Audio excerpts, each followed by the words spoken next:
Hello and welcome. This is Founder Layron with the Fantasy Grounds Academy. This afternoon, I'm going to be showing how to use Fantasy Grounds to run maybe one of your favorite RPGs. The title of this is called the Hell's Heroes versus the Deathromancer. And what I've done here is put together a little bit of homebrew stuff so that you kind of get an idea of how this stuff works and maybe inspire you to do your own thing. So this isn't really based on any specific content, although there's a little bit of Baldur's Gate, Avernus stuff mixed in here. This is the DnD5e Rule-set. The actual background or the theme that I'm using is called the Hearth theme, which is on the Fantasy Grounds Forge. And then the map here is created by Zovia Map, so she did a really cool job with this map. I just picked it randomly, and then I imported it into Fantasy Grounds to be used for this stream. So, and I actually went in and did all the line of sight. So I unlocked the map, and then I went to the line of sight, and I added all this stuff in myself, which took me maybe about an hour. I was getting interrupted, and I had never seen the map before. So if I had practiced it, I think it would have taken me like maybe 40 minutes at the most.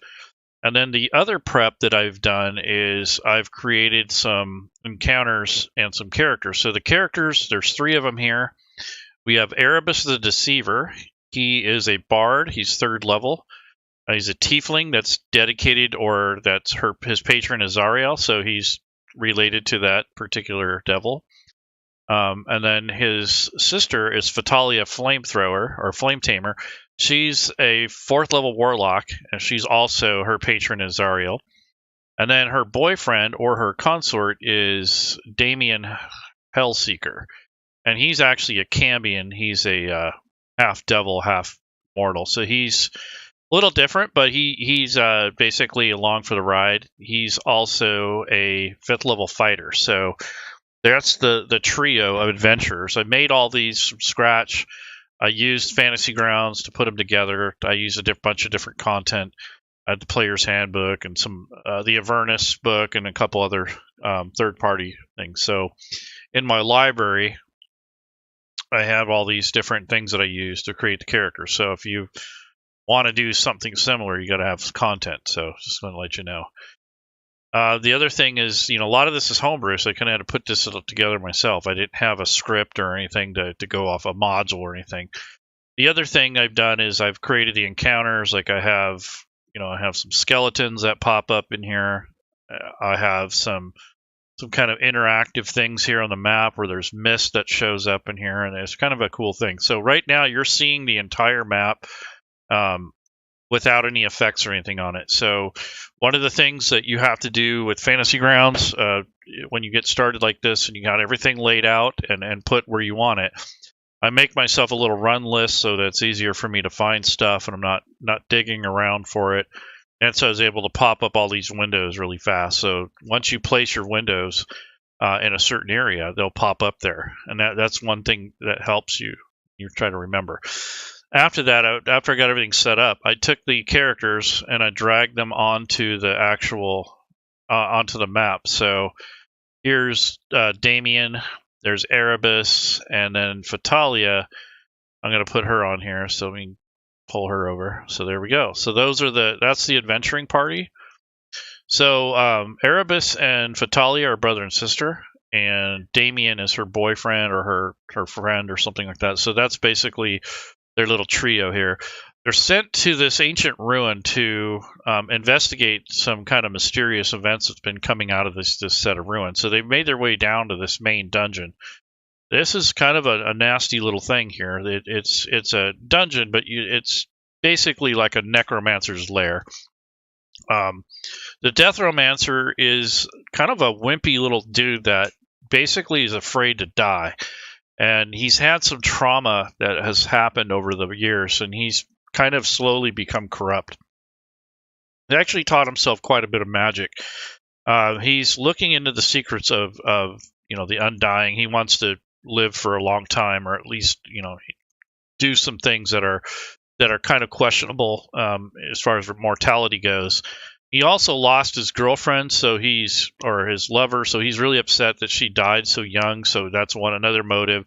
And then he looks around the world and he sees all these people dying needlessly. He thinks he's going to be able to do something about it. But little does he know that once you head down that path, it's not a very good thing. So there's some motivation there for him to exist. And in this temple, he's researching some secrets that he's come across, and he wants to see if there's more. He's kind of stuck right now, and he can't go past this doorway here, but the adventurers are coming, so he's going to have to deal with them. So we're going to take you through some of the things in here. There's some puzzles. There's some challenges in here. That, there's not all just combat, but most of it is combat. So let's get started. So basically, when you first start Fantasy Grounds, it's not something that you're going to just jump right into. It takes a little bit of practice. You have to kind of know where things are at, and that's kind of why I'm explaining all this stuff before I get started. I also have this yellow pointer, so you can know where I'm clicking at, so that way, it's like, where was he clicking at, or what is he talking about? So if I left-click, it will make a red circle, and if I right-click, it makes a green circle. So it's kind of a cool tool to have to help with these sort of things. I'm also recording this, so if you missed most of this, or if you see this in the future, this was all recorded on Twitch and ported over to YouTube, Facebook, and Twitch. All right, so Zovia made this map. It's really cool. She's an artist. She has her own Patreon. She's been using Fantasy Grounds for quite a while. She kind of understands how Fantasy Grounds works. So when she created her maps, this is a pretty good sized map. I normally wouldn't use this large of a map, but I know Zovia's work. It's 30 by 40, like grid size, and it's 100 DPI, which is the dots per inch. So for every 5 feet there's 100 pixels. So this is probably the maximum size of map that you'd want to work with in Fantasy Grounds. If you get any bigger than this, then you're going to be zooming in and out and doing all kinds of stuff. So it's not fun. Like the Dungeon of the Mad Mage is a good example. That map is so huge. You have to keep zooming in and moving around. It's annoying. So you want to try to use more focused maps. So this would be an exception to that rule. Normally, I would only have just this room or maybe just this little area outside here and then have it broken up into a few different maps. But this map is probably your maximum battle map size that you want to go with. Anything larger than this is a little bit excessive, and it can be really difficult to run if you're going to have to keep moving this around and such. So that's the reason why, and then memory issues too. So you don't want to have too large a map. But here are this is the party. They've just arrived. They came down a set of stairs, and they're on the map right now. So I'm going to actually turn on the effects for the map itself. So there's some mist, there's some, there's the different things that I've done to the map so that you can kind of get an idea of what it's like from the player side without having to have a player's client. So that's something that I definitely wanted to show. Hopefully that'll help some of you that are going to be running your own campaigns and such. So right now the map is locked. So I want to unlock it, and I'm going to turn on different features. So some maps don't have these enabled by default. You have to actually go in there and enable them. So first of all is the lighting. So I'm going to enable that, which you can see already, it's already kind of dim. There is no ambient light other than some of the lights from the candles and such that I put in here. And I also put in some lights for the eyes, so it would have this like kind of greenish glow and all kinds of stuff. So kind of made this map a little bit custom as far as line of sight goes. If I go to the line of sight tool, you can see where all the occluders are, where the walls end and such, and you can see where I put the work in. Got doors and terrain and all kinds of stuff. So that's some of the work that went into this. Now, when you buy content off the Fantasy Grounds store or from Steam, if you're buying a module that's already out published by Wizards of the Coast, 9 times out of 10, it's already going to have this. You don't even have to do this. So you don't have to worry about this line of sight stuff if you're not familiar with it. But I went ahead and added my own custom because this is a map that, like a homebrew map, basically. So I had to do a lot of the work myself. The other thing is once you've set all that, you got to activate it in the play mode. So play mode is where you're actually going to be using the map. So I turned on the lighting, which is the ambient lighting outside or inside in this case, And I actually blocked it from any ambient lighting, so that's why it's so dark. And then I'm going to enable line of sight, which is going to, enforce the shadows in the walls and all that kind of stuff. And then if I enable player view, it's going to look like that. So this is basically what a player would see when they first arrive on the table. So if I take possession of one of the tokens, in this case, this is Erebus the Deceiver, and let me move Damien back here. So as you're toggling through, you have to take possession of the token. So if you're the DM and you're using multiple NPCs, if you actually want to be able to tell what the players are seeing, you can turn on enable player vision, and then you select a token and it will give you the view of what they can see. So as you can see that each one of these has a slightly different view than the other. So it just depends on what you're doing and what sort of things that you have available. But basically, when you deselect, you're going to see some of the things that the GM would only see. So that's basically when you don't have anything selected. And if you want to turn off the player vision, you can do so and you can see the entire map. So that's kind of a hybrid view of what the players see and the overview. But if you want to run this as in the player view, you can simply just click that and you can get an idea of what each one of these tokens would be looking at. These particular characters all have dark vision, so they don't even need to have candles, but I will use one at some point in the adventure if I need to. So I wanted you to understand that part of it. Like, you need to have those options on, and when you want to see through something, you have to click on and select the token. If you click on it again, that deselects. I think that's a lot of the confusion that some people will have when they first start. Also, the combat tracker doesn't change the view. So right now I'm on Erebus. So if I go to the next actor, Fatalia, it doesn't necessarily change her view. I have to click on the token in order for it to actually show me what her vision shows, like what it sees. So that's something you need to know. So the combat tracker does not change the view of that character. If you want to see through the eyes of that character, you have to click on it to see it. And that'll give you an idea of what they're looking at. So if I have Damien, for instance, even though it's not his turn, I can still see through his eyes. So when I move the token, that's what I'm seeing. Now, if I deselect and move this token or just leave it like that, that's not his true vision. His vision is when I actually select it and move it through. Then I can see everything. So that's the main thing that you need to know about maps and how they work. So that's just a matter of getting used to how the vision works and line of sight and the ambient lighting. I've seen a lot of people complain, like, oh, it doesn't work. Well, it's probably because you either didn't have the token selected, or once in a while the blink will break between the combat tracker and the map. So if that happens, just delete the token off of here and re-drag it from the combat tracker onto the map. I don't know what causes that, but once in a while that link will get corrupted and you have to redo it or refresh it, basically. The other thing is, as the game master, you're going to have to get used to switching between all these different tokens. So if you don't do that, you're going to get kind of confused as to who can see what. There's a toggle button, which is Control P. And it's not print, by the way. So if you want to kind of take a quick look at the overview, you can hit Control P. So depending on what mode you're in, you will have access to that depending on what it is. So if I'm in player view mode, I'm looking at the overview mode. If I'm in the overview mode, I can toggle to the player view. So it just depends on how you want to run it. For the sake of this adventure, though, I'm going to run it through the player view, just kind of give you more of an idea.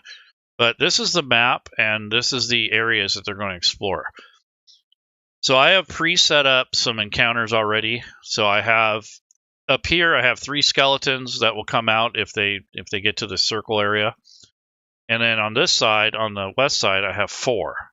So there's 7 skeletons, basically. And then over here is a structure that is broken, this bridge part, or this walkway. They have to get across here, and once they get across, there's a barred door that's locked, and I have a encounter set up for that too. So that'd be a matter of either breaking the door or lifting it, and there's some notes on how to handle it. Once they get through there, they can go further into the dungeon. So it's just a matter of time before they come up against something. So I'm going to go ahead and get started. So just wanted you to kind of get an idea of what's going on. So they're trying to go in and investigate this area, and then when they explore the area, they're going to come across the minions that the Deathromancer has set out as guardians for his work. So he doesn't want to be messed with. He doesn't want anyone, messing with his experiments and his research. So he set some guardians in place. There's also a nasty little pet down here. If they happen to fall, there's a gibbering mouther down there. This guy is not very fun. I mean, he's pretty scary. So he's down below on the floor. I'm going to rule that it's like 15 feet down. I don't really have a true idea of how far it is, but these are like catwalks basically. And down below is all this like sludge and kind of like old blood and like failed experiments basically. And that's what all this blood's about. So that's that. And I don't know if you can see this, but when I put in the player mode, you can kind of see some of this mist that goes through the map. And the reason this is black and white is because they have dark vision. So if you have a candle, such as what's on the wall here, that's kind of, you get this yellowish glow. So that's what's going on there. All right, so I'm going to get going on this. So I'm going to go ahead and lock the map. I don't need to mess with it too much more. And this is basically the group.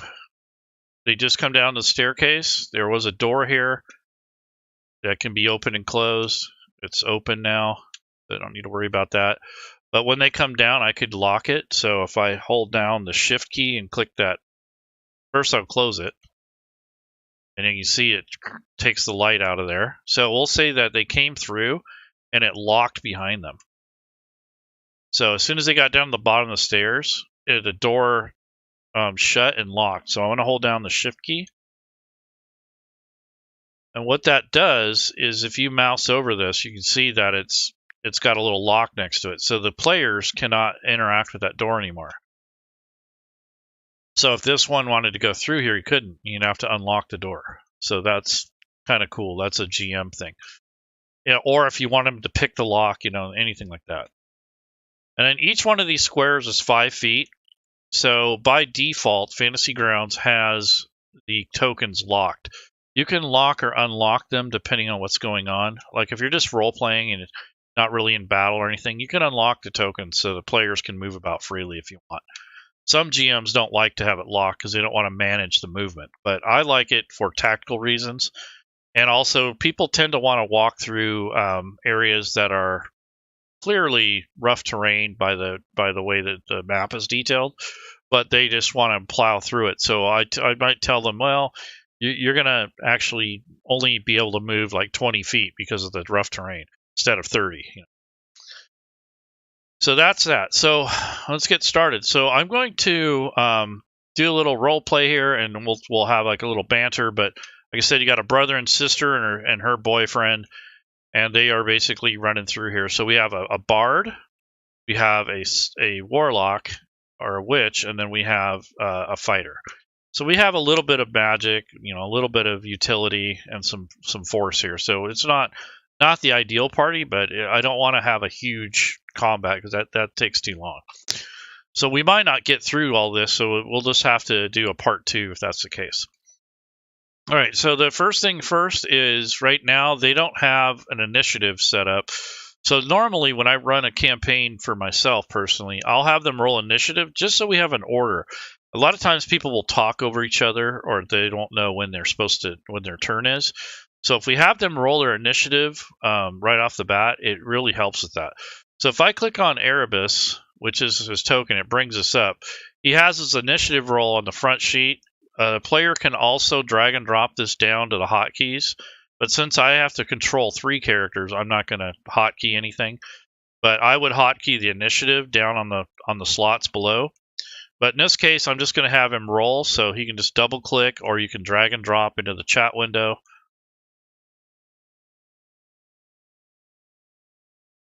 And as you can see, he rolled a 9, so it records that, and it added in his bonus for his dexterity. So that's kind of how you would do it. Now, as a group, I can roll as the GM. So if I go to menu on the combat tracker, and I go to the initiative roll here, I can pick if I want to go with PCs or NPCs or all. So I'm just going to go for PCs. And what that does is it allows me to roll for everyone at once. So Fatalia is actually going to be first out of this group. So she wants to move into further into the dungeon, but she's not stupid. Like, she's not going to go too far ahead. So she's only going to move up like half her movement rate, and then she's going to take a listen. So I'm going to have her move like probably up to the square up here. I'm just going to like peer around and see what she can find. So she's going to elect to move, but not the full 30 feet. So she's going to move up 10 feet and then stop and maybe do a perception check. So to emulate this, as a DM, I have to hold the Alt key in order for the distance to come up. I have the distance set up as 1.5 for movement rate, so that takes in consideration diagonal movement. That is set in the options. So if you click on the gear cog on the top right, and you bring up the options, there is a homebrew thing that you can change here under house rules. You have diagonal distance of 1 or 1.5, or you have this raw incremental one where it keeps track of every little movement. So 1.5 is basically so you can keep track of every other square for diagonal movement. That way you're not moving too far. Because generally if you move, left to right or up and down, that's fine. But when you move diagonally, you end up moving 1.5 times greater. So that particular setting will take that in consideration. That way you're not moving further than 30 feet. So that's something you have to get used to. Now, some people just run it. They don't care. They'll just run it, 1 for 1. But I kind of like more of the realistic movement, so I turn that on for that reason. The other thing I've changed in here is I have NPC hit points set to random. That way they don't all have the same hit points when you add them to the combat tracker. I also have the auto death saves on, so that if someone is dead and they go down, Fantasy Grounds will automatically roll. You can turn that on or off depending on your group. And then there are some other settings like NPC rolls fixed or variable. That is for the damage. So when you're doing damage, you can either have the range or you can have a set number. That's what the hit number is in the stat block. I also have the NPC initiative on, but I don't have it as group, because if you do as group, they all go together at once. So I just have it on for now. So these are just some things that I have set ahead of time, just so I have some more realistic stuff to it. And then the tabletop dice tower. So I have it on, but I also have it showing on my table. So chat show GM rolls has to be on too. Now, just to show your players, you can turn it on for just them. You don't have to have that. But if you turn it on for your table, you have to use the dice tower. Otherwise, your rolls are going to be out in the open. So there's some dependencies there, and it depends on how you want to use Fantasy Grounds. But basically, I wanted you to see these settings so that you knew what these were. So these are just things that you can apply that kind of makes the game more realistic, and it does not so generic all the time. So I'm going to go ahead and move her. I'm holding down the Alt key, the left Alt key or the right Alt key, and I'm just going to drag her to this point. And if there's nothing in the way or that movement is good, as the game master, I will approve it. So she's going to move up, and she's going to elect to do a perception check. So if I double click on her token, that brings up her character sheet, or I can click on the combat tracker here on the very right and bring up her links. So she has a skill check, so her passive perception is 10. But if I go to her skills on her skills tab, I can use the roll here. So her perception isn't all that great, but it's average. But I'm going to go ahead and have her roll. So if she makes over 15, she will hear some like scraping, clicking sounds of the skeletons that are starting to wake up. So I'll go ahead and roll that. She won't see anything, but she might hear something. There's some noises, kind of natural noises that are going on, but if she rolls over 15, she can hear the skeletons. So I will drag and drop this into the dice tower because that's something that people wouldn't necessarily know if, it's a mental thing, so it doesn't need to be out in the open. So I'm going to take the perception roll from her character sheet. Now this would be done by the characters, but I'm going to be running all this myself. So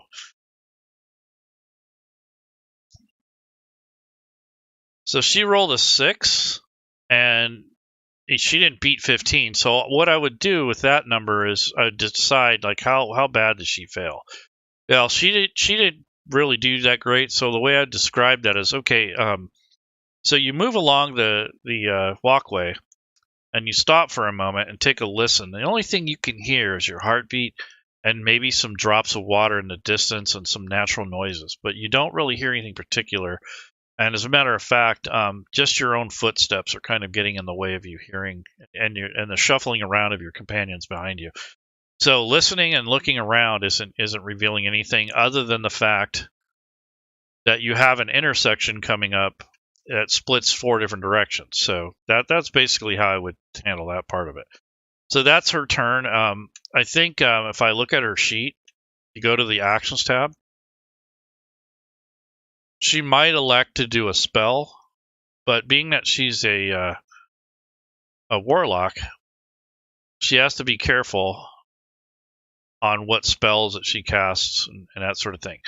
So she has a Cloak of Protection, which I'm going to enable. This is a magic item. This was added manually, and it has the coding. So I'm going to put that on because that's a passive ability that she should have. So she has a Cloak of Protection on, which is really helpful. And then she has some other passive abilities here as well.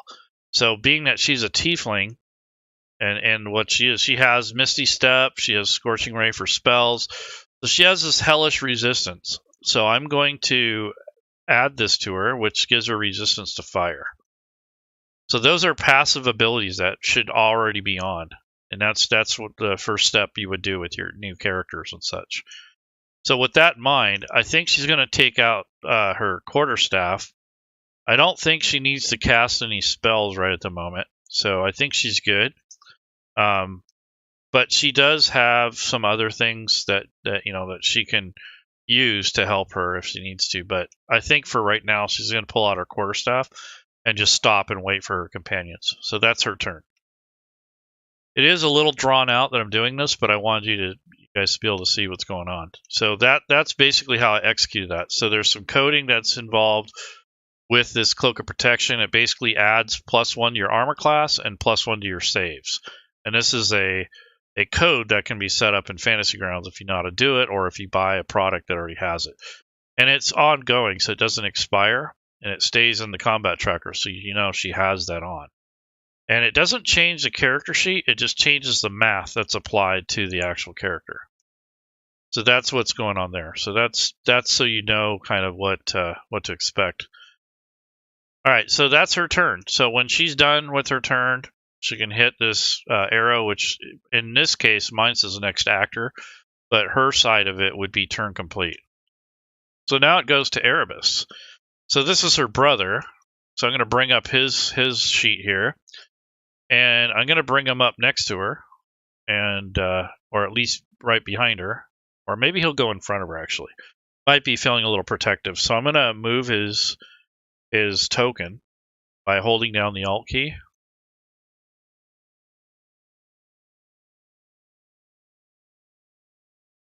And he's going to say, "Where are you going, sis?" He says, "Do you hear anything or see anything?" And she's like, "No." So he's basically kind of looking around himself. So I'm going to have him roll I'm going to have him look, instead of, doing that, I'm going to have him do something different. So I go to his Actions tab. Let's take a look and see what he has so that we can set it. He might also have similar things that we need to get going here. So he has Jack of all trades. So that should have been on. That would have given him a +1 on initiative. So for here on out, he'll get a +1 on initiative because that's one of his things. Also, he has hellish resistance as well, like his sister. So those are things that would go on in the beginning. So he has some spells here that he might want to look at. So none of these things are something that he would necessarily need to engage with now. But he might want to do a similar type of thing. So being that she didn't hear or see anything, I don't think he's going to press that point any further. So he's going to move another 5 feet and call it good. And he's going to pull out his rapier. So I'll have him move up and end the turn.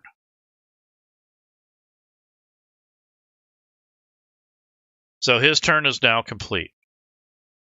So the Damien says, "Wait a minute." Says, "You guys got to be more careful with this. Don't just move up in here without me." So he's going to Damien or Erebus is going to end his turn. Damien's going to make sure that he's near the front. So I'm going to go ahead and hold Alt and have him move up.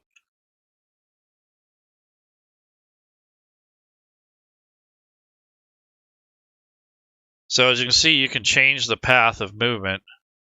You can move through your allies, but it costs you movement.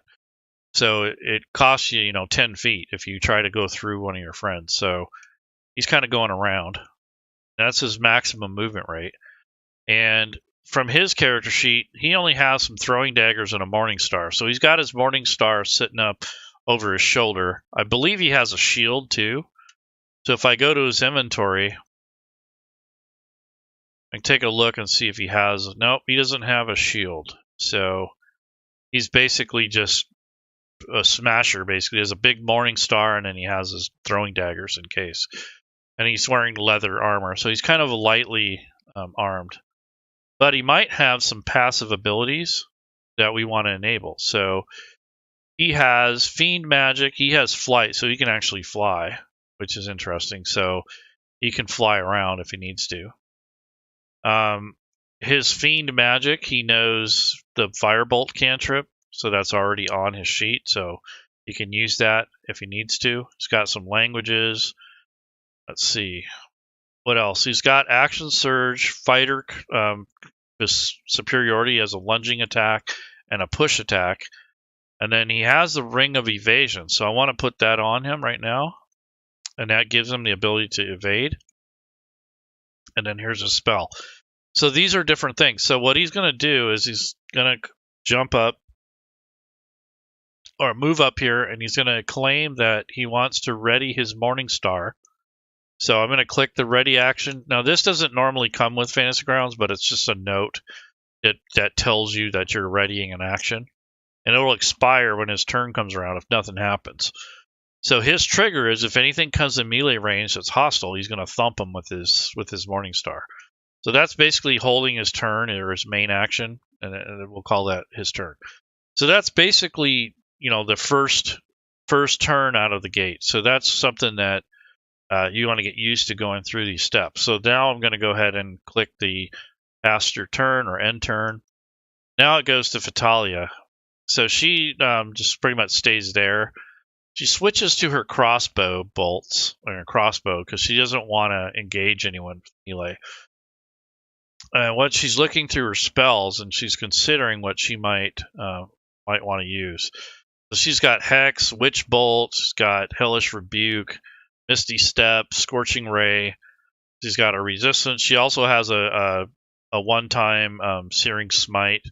And then she has some Warlock abilities here that will temporarily heal her or restore her hit points, depending on what she's doing. So I think she's going to ready a spell. So I'm going to ready the spell action, which is just saying that she's going to have a spell ready.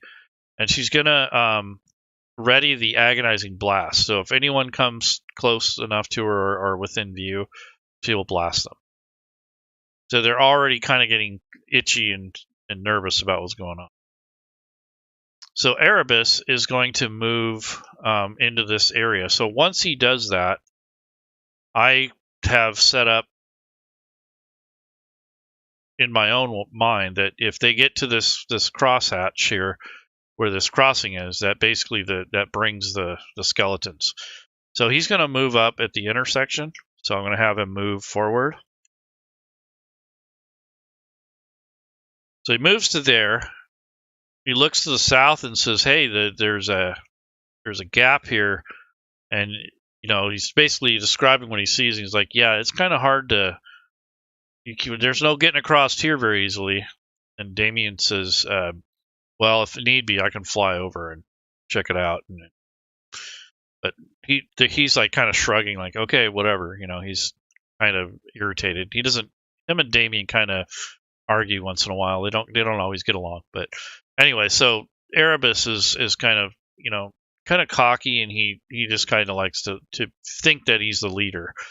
So he's the youngest too, by the way. So he's looking around, and he looks across this chasm, and he's like, "Yeah, I don't see anything." But at that moment, he hears some noise coming from the west and from the north. So he says, "I think we got company." So he's still going to ready his one of his weapons. So he's got his rapier out, and his ready action is basically, if anyone gets with melee range, he'll attack them with that. Or he can use one of his other words here. So he's got psychic blades, he's got all these different things. So he might do vicious mockery. So it just depends on the situation. But he is going to definitely, maybe he'll cast Fairy Fire. So it's probably what he'll do is he'll cast Fairy Fire. But he's readying a spell, and he can state which spell, because you don't want someone just to randomly pick a spell. You say, if you're going to ready a spell, you need to tell me which one it is. So what he's going to do probably is maybe a light spell, or he might do Featherfall. I myself haven't figured that out, but for right now, I think he's just going to ready his rapier. See what happens. So that's his turn. So Damien's going to come up and kind of meet him halfway, or get closer and see what's going on. He says, "Yeah, I think I hear something too." So he moves forward.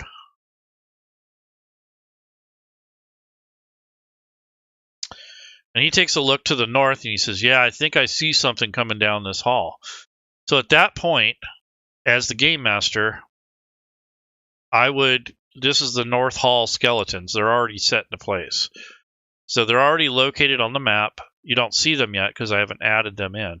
But I'm going to go ahead and click the down arrow. And that adds them to the combat tracker. So they're not visible yet, but they are on the map. They're there. So as the players are going through here, they'll hear these noises, but they won't necessarily see anything. And then as these skeletons come through this doorway, I will reveal them. So this skeleton here is skeleton number 1. So if I go here and I turn on the visibility, now the token becomes visible. Skeleton number 3 is also there. So I'm going to go ahead and turn him on. So these are what they see. And he goes, "Hey, there's something up here." And he already moved his 15 feet. So he has another 15 that he can move. So I think he's going to move towards the attackers. So he's going to finish the rest of his movement rate and wait for the creatures to come to him. So he's going to move up maybe 10 feet and call it good.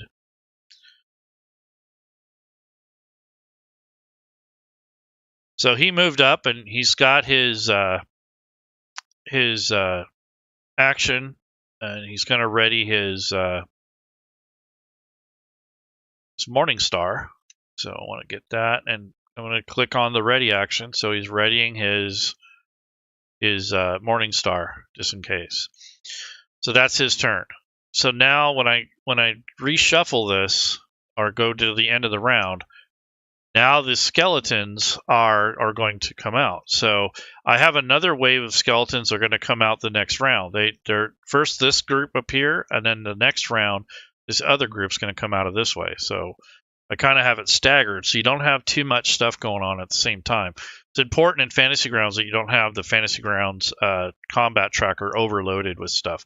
It slows things down, and it can really cause lag and such. So try to keep the combat tracker to a minimum if you can. All right, so the next thing is going to bring down the skeleton number 3. So he's going to move towards Damien, and as soon as he does, Damien gets an attack because he's readied his mace. The skeleton moves forward, and then once he's done so, I'm going to go ahead and hit commit to the movement. And when the skeleton is here, I'm going to pop up his stat block. And you notice it kind of appears in the center where you don't want it to show up in the way. So as you're doing this, place all of your NPCs in this stack here so that they come up in the right place and you're not having it bury anything in case you need to look something up. And then on his sheet here, he's got a short blade attack that he can make. But first, Damien gets to make his attack. So I'm going to bring up his sheet. He's got his Morning Star, so he's going to take a swing at this skeleton. So he just takes the Morning Star and just kind of overhand swings this thing, comes down on its shoulder pad or something like that. So there's a couple ways I can handle this. I can either drag the dice from the character sheet on top of the skeleton on the map, or if I know which skeleton it is on the combat tracker, I can drag and drop it. So this is skeleton number 3. So if I drop it on this combat tracker entry, it'll do the same thing. So I'm going to do that. So I'll drag and drop the attack roll on top of the combat tracker entry. So I rolled an 8, but he's +7 because of his expertise and such in it. So it made the attack. It made a total of 15, which beats the armor class of the skeleton.